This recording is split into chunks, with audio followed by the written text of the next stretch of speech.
Good afternoon, YouTube. Welcome to Ferret Face Fail Productions. So, back with me again today is Meeker Extreme, my business partner with A&M Moto Toys. Warp 9 was kind enough to sponsor our lovely little Talaria Sting here, and we have some parts, some handlebars, some bar risers, and all kinds of goodies going on. So we'll go over some of the parts before we get started. So this is a steering lock, what you said? And we don't really know what it does because it's a mountain bike type piece, but I was told it goes right here in the middle somehow. I don't know which side's up and what's down, but we'll figure that out. And then we have the bar risers from Warp 9, and we'll decide how high we want them. You can kind of adjust it. And then we have bars too. We'll take a look at those later. Right now, this is what we're going to try to install. All right, and this is not so much a how-to. Like we said, we don't exactly know what we're doing here, so there's probably somebody that knows better than us. So entertainment purposes, and then we'll show you what everything looks like after. That's right. All right, guys, here's the update where we're at. So we now have the Warp 9 handlebars finally on here. Let me tell you, like, this whole mountain bike setup on how this middle center cap piece is not my favorite thing. In fact, it's freaking hellacious. But we have the highest extension on here, I guess we'll call it, or bar riser. We are dirt bikers, so pretty much as high up as we can get it is where we want it. For now, if that changes, we'll move it back down. But yeah, it looks real good. The Warp 9 stuff's awesome. The only thing that we would say is there needs to be some directions with this stuff, even if it's basic, even if it goes to a PDF online or something. We just kind of had a hell of a time. We ended up having to take the forks off and bang a centerpiece out. It was, yeah, these little pieces right here are in the stem, of course, so they're pretty a pain in the butt to get out of there. Drilled it. Yeah, we ended up beat it. Yeah, we drilled it and beat it, and it was just not an experience I wish to repeat. And when you drill it, the centerpiece spins after you get through the first one, and then you can see there's a bottom, flower petal. Yep. But yeah, now that we have that steering lock and piece and everything all back together, we ended up taking the wheel off.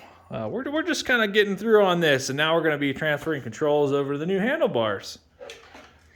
So yeah, that'll be pretty sweet, I think. It's going to be pretty cool. All right, guys, so we've now got everything on it, from the skid plate to the Warp 9 stuff, everything else, and we just kind of wanted to do a little walk around.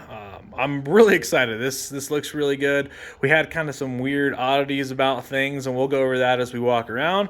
But yeah, here she is. So we got the Warp 9 risers, handlebar, everything else. We're going to get some handguards on there at some point. But we got these dirty bike foot pegs on there. SXS skid plate. We also have the bigger 60 volt 60 amp hour battery in there, and we even have the Warp 9 I guess axle adjusters on here. So we had a little bit of problem with the other side, I'll show you in a second, but with the Warp 9 rear disc guard, not sure if they went to a different brake caliper or whatnot, but we actually had to grind down our little bottom part here. We did kind of repaint it so it looks good still, but we've let Warp 9 know, so I don't think it's a big deal. I think it's just a matter of maybe they changed to a different caliper or something like that. Otherwise, it looks pretty good. Here's the other side of that axle adjuster. So we did have to file this down on both top and bottom. It was, I don't know, probably 2 millimeters too wide to fit into the little track here for the adjusters.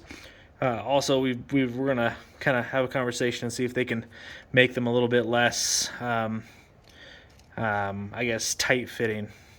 But we're going to make sure we tighten everything down. So for now, I think that's what we're going to put on here. We've got the back 4000 controller to go on. That'll pair nicely with our new big battery.